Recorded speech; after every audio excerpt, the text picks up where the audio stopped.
Techno park സൈഡിൽ നിന്നൊക്കെ വളരെ പെട്ടെന്ന് വന്നെത്താവുന്ന ലൊക്കേഷനിൽ ഗേറ്റഡ് കമ്മ്യൂണിറ്റിക്കകത്ത് നമുക്ക് സാധാരണഗതിയിൽ ഒരു ഇൻഡിവിജ്വൽ പ്ലോട്ട് വാങ്ങുന്നതിനെക്കാട്ടും വിലക്കുറവിൽ ഈ പ്രോപ്പർട്ടി കൊടുക്കാൻ പറ്റും.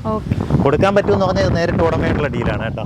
എങ്ങനെയാ വെച്ചാൽ പ്രോപ്പർട്ടി ലൊക്കേറ്റ് ചെയ്തിട്ടുള്ളത് കാട്ടായിക്കോണത്ത് നിന്ന് നമ്മുടെ ശ്രീകാര്യം റോഡിലേക്ക് വരുമ്പോൾ ചേങ്കോട്ടോണം ജംഗ്ഷനൊക്കെ എത്തുന്നതിന് മുന്നേ തന്നെ ഇടത്തോട്ട് മടവൂർ പാറ പോകുന്ന ഒരു റോഡ് കാണാൻ സാധിക്കും. മടവൂർ പാറ ക്ഷേത്രം എത്തുന്നതിന് മുന്നേ തന്നെ നമ്മുടെ പ്രോപ്പർട്ടിയിലേക്ക് ആക്സസ് വരും. എല്ലാവർക്കും ഇഷ്ടപ്പെടുന്ന ഒരു ഏരിയ. അത്രേ ഉള്ളൂ. നമുക്ക് എങ്ങനെയാ വെച്ചാൽ കാട്ടായിക്കോണം ശ്രീകാര്യം റോഡിൽ നിന്ന് 300 മീറ്ററേ പ്രോപ്പർട്ടിയിലെ ഡിസ്റ്റൻസ് വരുന്നുള്ളൂ. ഇതുപോലൊരു ഗേറ്റ് ക്ലോസ് ചെയ്ത് കഴിഞ്ഞാൽ ഇതിനകത്തൊരു 7-8 വീട്.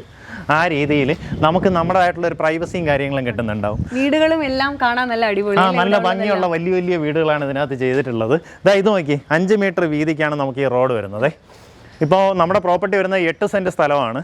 പക്ക കരഭൂമി എന്ന് പറഞ്ഞാൽ ഇങ്ങനെ കൺവേർട്ടഡ് ലാൻഡോ അങ്ങനെയൊന്നുമല്ല. പക്ക കരഭൂമി, മണ്ണിട്ട് ഫില്ല് ചെയ്തൊന്നുമല്ല. നല്ല നീറ്റായിട്ടുള്ള പ്രോപ്പർട്ടി കാണുമ്പോൾ അതിൻ്റെ ഭംഗി എങ്ങനെയാണെന്ന് മനസ്സിലാവുമ്പോൾ ഇത് നോക്കിയേ.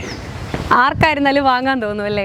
റെക്റ്റാങ്കിൾ ഷേപ്പിൽ കണ്ടു കഴിഞ്ഞാൽ ഇങ്ങനെ ഒരു അലുവ കഷ്ണം വെട്ടി വെച്ചതുപോലത്തെ നീറ്റായിട്ടുള്ള പ്രോപ്പർട്ടി. ഇവിടെ നോക്കിക്കഴിഞ്ഞാൽ അതേ കാണുന്നത് മടവൂർ പാറയാണ് കേട്ടോ. മടവൂർ പാറ ക്ഷേത്രത്തിൻ്റെയൊക്കെ തൊട്ടടുത്തായിട്ട് വരുന്ന രീതിയിൽ ലൊക്കേഷൻ. ടെക്നോ പാർക്ക് സൈഡിൽ നിന്നൊക്കെ വളരെ പെട്ടെന്ന് എത്താം. നമുക്ക് ടെക്നോ പാർക്കിൽ നിന്നൊക്കെ വരുവാണെന്നുണ്ടെങ്കിൽ കാര്യവട്ടം വന്ന് അവിടെ നിന്ന് ചേങ്കോട്ടോണം വരിക, അങ്ങനെ നമുക്ക് ഇങ്ങോട്ടേക്ക് കയറാം. ഇനി അതല്ല ശ്രീകാര്യം കയറണമെന്നുണ്ടെങ്കിൽ നമുക്കിവിടെ നിന്ന് ഈസിയാണ്. കാട്ടായിക്കോണം ജംഗ്ഷനൊക്കെ തൊട്ടടുത്ത്. ഉദ്ദേശിക്കുന്ന വില പെർസെൻറ്റ് വന്നിട്ട് 7 ലക്ഷം രൂപയാണ്. താല്പര്യമുള്ളവർ നേരിട്ട് ഇതിൻ്റെ ഉടമയായിട്ട് തന്നെ സംസാരിച്ച് കാര്യങ്ങൾ ഡീൽ ചെയ്യാവുന്നതാണ്.